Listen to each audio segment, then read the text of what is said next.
निकाय चुनाव के नतीजों पर अब मंथन होगा। बीजेपी दफ्तर में वीडी शर्मा मंथन करेंगे और समीक्षा बैठक करेंगे। कमलनाथ कांग्रेस दफ्तर में बैठक करेंगे।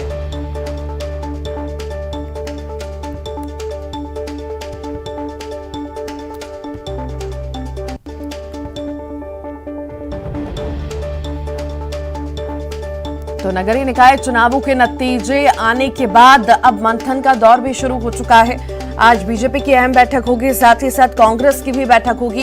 कमलनाथ ये बैठक लेंगे और साथ ही साथ बीजेपी में वीडी शर्मा बैठक लेंगे और निकाय चुनावों के नतीजों पर चर्चा होगी।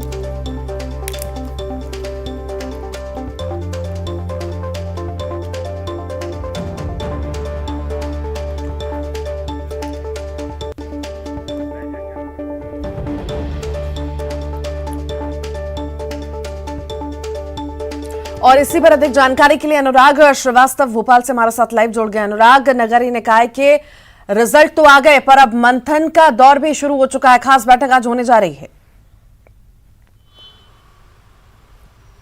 बिल्कुल, देखिए जिस तरीके से नगरीय निकाय चुनाव को लेकर अब पूरी तरीके से तस्वीर साफ हो चुकी है कि कितने नगरीय निकायों में किसका कब्जा होगा, लेकिन इस नगरीय निकाय चुनाव के नतीजों में जो जीत का जश्न बीजेपी और कांग्रेस ने मनाया है, उसके पीछे जो हार मिली है उसको लेकर भी पार्टियों के अंदर मंथन का दौर शुरू हो गया है। कल ही मुख्यमंत्री शिवराज सिंह चौहान ने राष्ट्रीय सह संगठन महामंत्री शिव प्रकाश से मुलाकात की थी, वो भोपाल में, और आज भी उनसे मुलाकात संभव है। लेकिन बीजेपी आज इस बात को लेकर भी मंथन करने का काम करेगी कहां पर चूक हुई है। खासतौर पर उन बड़े शहरों में मुरैना, ग्वालियर, जबलपुर, इन तमाम जो बड़े शहरों में बीजेपी को हार का सामना करना पड़ा है, उनके पीछे के कारणों को भी परखने का काम किया जाएगा। तो बीजेपी इस को लेकर अब मंथन करती हुई नजर आएगी, क्योंकि बताया ये भी जा रहा है कि तकरीबन 30 से 40 विधानसभा सीटों पर ये नतीजे असर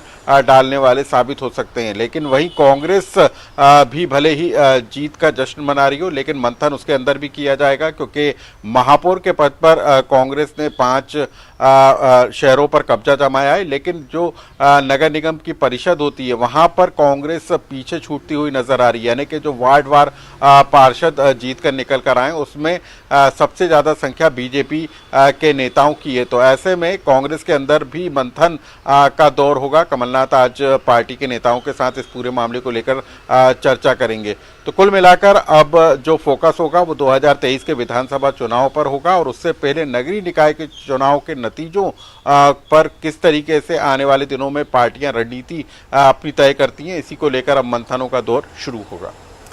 किस तरह से अनुराग समझा जाए, क्योंकि 2023 के विधानसभा चुनाव को लेकर के अभी हम देखें तो निकाय चुनाव के जो रिजल्ट आए, काफी कुछ इसने बदल दिया है और चुनौती भी बहुत ज्यादा होने वाली है। ओबीसी की एंट्री हो चुकी है, आपकी एंट्री हो चुकी है, तो कितना चुनौतीपूर्ण दोनों पार्टियों के लिए?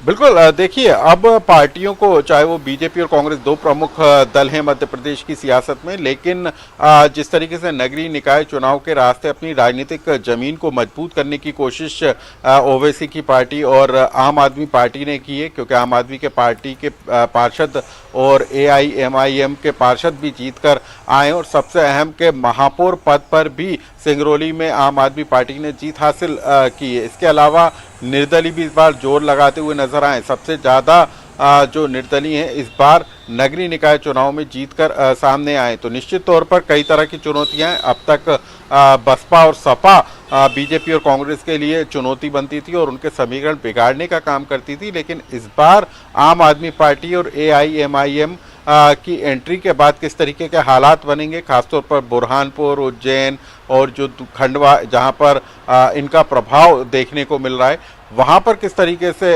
सियासी दलों की रणनीति तय होगी, इसको लेकर भी अब मंथन का दौर होगा। तो कई स्तर पर जो है पार्टियां अब मंथन करती हुई नजर आएंगी।